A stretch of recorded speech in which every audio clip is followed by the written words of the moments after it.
মাননীয় প্রধান উপদেষ্টা তার নিরপেক্ষতা হারিয়েছে এবং এইভাবে যদি চলতে থাকে বিএনপি ক্ষমতায় যাওয়ার জন্য কিন্তু প্রস্তুত। আমির খসরু মির্জা ফখরুলরা কে কোন মন্ত্রী হবেন, কাকে কোন পদে দিবেন তাও তারা প্রায় ভেবে ফেলেছে। তাদের অ্যাটিটিউড, আক্রমণের ভাষা, অসৌজন্যতা, অভদ্রতা দেখে আমার কাছে তাই মনে হয়েছে। আসসালামু আলাইকুম ভাই ব্রাদার, কি খবর সবার? দর্শক, প্রধান উপদেষ্টা ডক্টর মোহাম্মদ ইউনূসের কঠিন সমালোচনা করলেন জামায়াতের নায়েবে আমির ডক্টর আব্দুল্লাহ মোহাম্মদ তাহের। তিনি কঠিনভাবে ইউনূসকে ধরে দিলেন যে আপনি নিরপেক্ষতা হারিয়েছেন, আপনার অধীনে নির্বাচন হবে না, এরকম কিছু আকার ইঙ্গিত দিলেন। তো তিনি কি বলেছেন আমাদের কাছে ভিডিও আমরা দেখাবো। দর্শক, জনতা বিরক্ত, এবার ভরসা জামাত, জামাত কি রেডি, এই শিরোনামে একটি ভিডিও আমরা দেখাবো। দর্শক, এখানে বলা হচ্ছে যে বিএনপি অলরেডি তারা মনে করতেছে তারা ক্ষমতা এসে গেছে এবং তাদের পাটমন্ত্রী, আইনমন্ত্রী, কারা কি মন্ত্রী দিবে অলরেডি তারা দলের ভিতরে পরিকল্পনা করে রেডি করে ফেলছে।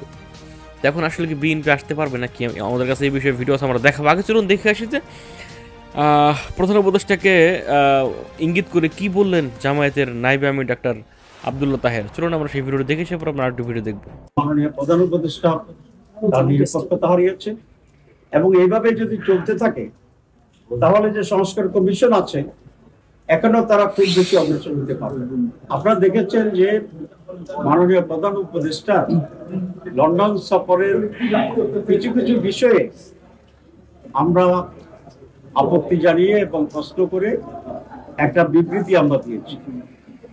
সেই বিবৃতিটাই হচ্ছে ওনার লন্ডন সফর ব্যাপারে আমাদের অফিসিয়াল স্ট্যান্ড, এবং এটা আমাদের নির্বাহী বৈঠকে হাইস্ট বডি, যেটা আমাদের অ্যাপেক্স বডি, সেই নির্বাহী বৈঠকের সিদ্ধান্ত ভিত্তিতেই এটা এবং অ্যাপ্রুভালের ভিত্তিতেই সেই স্টেটমেন্ট আছে।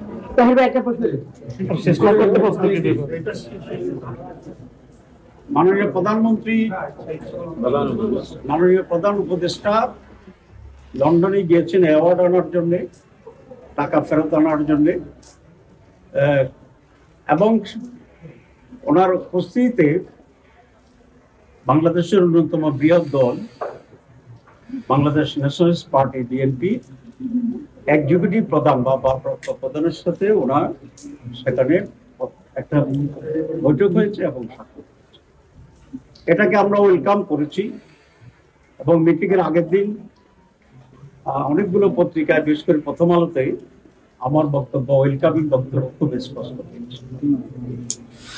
দুই, নির্বাচনের তারিখের ব্যাপারে উনি যে কথা বলেছেন, ডেটের ব্যাপারেও আমাদের তেমন কোনো আপত্তি নেই, কারণ আমরা তো ডিসেম্বর টু এপ্রিল ফ্লেক্সিবিলিটি রেখে নির্বাচনের তারিখ ঘোষণার জন্য আমরা প্রস্তাব করেছি। সুতরাং ডিসেম্বর হইলেও এটা আমাদের দাবির ভিতরেই। এখন যে ফেব্রুয়ারির ব্যাপারে করার কিছু শর্ত সাপেক্ষে যে ফেব্রুয়ারির কথা বলা হয়েছে, সেখানেও আমাদের প্রস্তাবের ভিতরেই আছে। এপ্রিলে যদি হয়তো যেটা উনি ঘোষণা করেছিলেন সেটাও আমাদের প্রস্তাবের ভিতরেই ছিল। সুতরাং ডেটের ব্যাপারে বাংলাদেশ জামাত ইসলামী পূর্বাহ্নেই একটা টাইমলাইন দিয়েছে, আর আমরা বলেছিলাম আমরা একটা পার্টিকুলার ডেটে ওনাকে ডিকটেট করতে চাই না, রিজিড থাকতে চাই না, আমরা ফ্লেক্সিবিলিটি আমরা অ্যাকসেপ্ট করি। এখানেও আমাদের কোনো তেমন আপত্তি। আমরা যে জায়গাটায় প্রশ্ন তুলেছি যে উনি জাতির উদ্দেশ্যে একটা ভাষণ দিয়েছেন, ভাষণ দিয়েই টেলিভিশনে একটা তারিখ ঘোষণা করছেন। এখানে যদি কোনো পরিবর্তন হয় আলাপ আলোচনার মাধ্যমে, এটা হতেই পারে। বিএনপি একই বড় দল, তাদেরও দাবি ছিল, এবং আলোচনা করে উনি যদি কনভিন্সড হন যে এটা চেঞ্জ হতে পারে, এখানে আমাদের কোনো কথা নেই। কিন্তু সেটা ভালো হইতেও যেহেতু উনি একটা টেলিভিশনে কমিটমেন্ট করেছিলেন, বাংলাদেশে এসে। দর্শক, আপনারা এখানে দেখতে পেলেন এবং শুনতে পেলেন। আপনার মতামত আপনি লিখে যাবেন কমেন্টে যে আসলে ডাক্তার আব্দুল্লাহ তাহের তিনি কিভাবে, কেন, কিসের জন্য ধুয়ে দিলেন ইউনূসকে।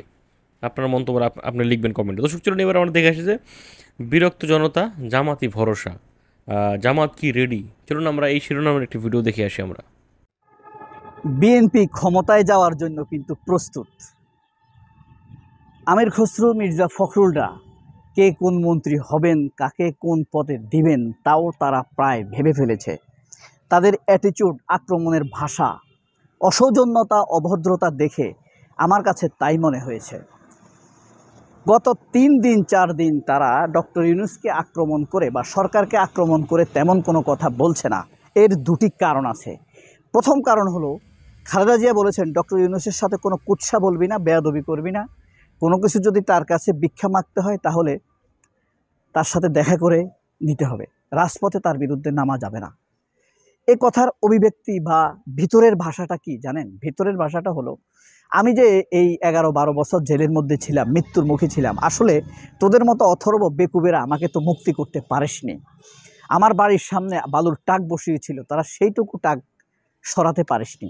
মির্জা আব্বাসকে ইঙ্গিত করে খালেদা জিয়া বলেছিলেন যে তোর ব্যাংক রক্ষা করার জন্য তুই আমার বাড়ির সামনে থেকে বালির টাকটি সরাসনি। তো এসব সব সিনক্রোনাইজ করে ছোট করে এনে খালেদা জিয়া বলে দিয়েছেন ডক্টর ইউনূসের সাথে রাজপথে কোনো আন্দোলন নয়, রাজপথে রাজনীতি নয়। ইউনূসের কাছে যদি কিছু চাইতে হয়, ভিক্ষা করতে হয়, তাহলে নেগোসিয়েশনের মধ্যে আলাপ আলোচনা করে চাইতে হবে, এই কথা। আরেকটি হলো, ডক্টর ইউনূসের সাথে লন্ডনে তারেক রহমানের সাক্ষাৎ। এই সাক্ষাতের পরেই তারা সেখানে থেমে গিয়েছে। কারণ হলো কি, ইউনূসের যে ভ্যালিডিটি, এই ব্যক্তিত্ব এবং ভ্যালিডিটির সামনে তাদের দাঁড়াবার কোনো যোগ্যতা নেই। ফ্যাক্ট হলো, ধরেন মির্জা ফখরুল ইসলাম আলমগীর, সে কি হবে?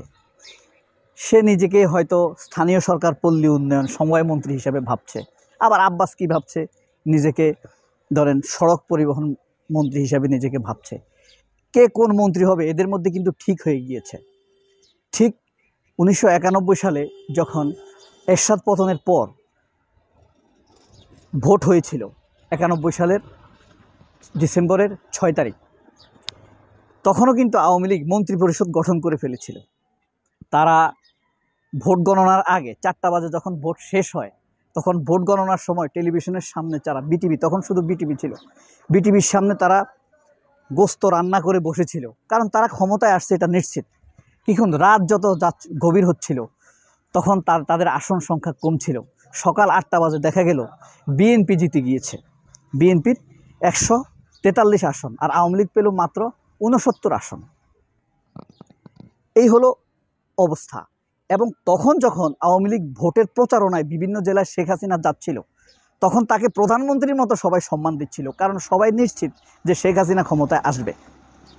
কিন্তু সকালে দেখা গেল আওয়ামী লীগের নেতাদের চেহারা ঝুলে গিয়েছে, খারাপ হয়ে গিয়েছে, চোখের নিচে কালো দাগ পড়ে গিয়েছে, তারা আসলে কিছু হতে পারে নাই। আশ্চর্য হবেন, ইন্ডিয়ান এম্বাসি থেকে ফোন করে জানিয়ে দেওয়া হয়েছে যে নিশ্চিত আওয়ামী লীগ ক্ষমতায় আসছে। তারা খুব খুশি। আওয়ামী লীগ তো তাদের শক্তি, তাদের গড়া রাজনৈতিক দল, তাদের একটি অঙ্গ সংগঠনের মতোই। আমরা বুঝি আর না বুঝি, যে এটা যত দ্রুত বুঝবে সে তত লাভবান হবে, নিজে তত সচেতন থাকতে পারবে। অনেকে হয়তো তর্ক করবে, বিতর্ক করবে, আসলে সবই তর্ক করে লাভ নাই। ফাইনাল কথা এটাই, এটা তারাই সৃষ্টি করছে। আওয়ামী লীগের জন্মদিন কবে জানেন? 23শে জুন।